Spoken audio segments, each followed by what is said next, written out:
राज्याच्या राजकारणात भूकंपाची चर्चा होत असताना आणखी एक भूकंप झाला. या भूकंपाच्या हादरे राज्याचे उपमुख्यमंत्री आणि राष्ट्रवादीचे अध्यक्ष अजित पवार यांना बसले आहेत. अजित पवारांच्या 7 आमदारांनी पक्षालाच रामराम केला. त्यामुळे अजित पवारांना मोठा धक्का बसला.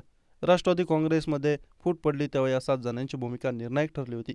नागालँडमधील राष्ट्रवादी काँग्रेस पक्षाला मोठा धक्का बसला. पक्षाचे सर्व 7 आमदार शनिवारी सत्ताधारी नॅशनलिस्ट डेमोक्रॅटिक प्रोग्रेसिव्ह पार्टी मध्ये सामील झाले.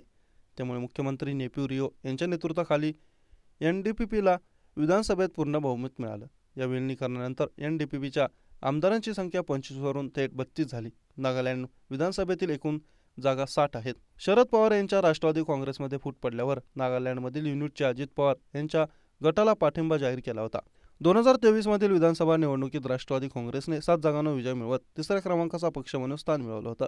एनडीपीपी आणि भाजपच्या पाठोपाठ हा पक्ष महत्त्वाचा ठरला होता.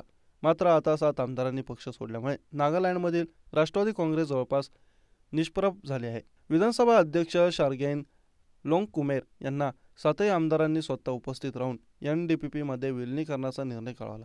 त्यांनी हे विलिनीकरण संविधानाच्या 10व्या अनुसूचीनुसार वैध असल्याचं मान्य करत अधिकृत मान्यता दिली आहे.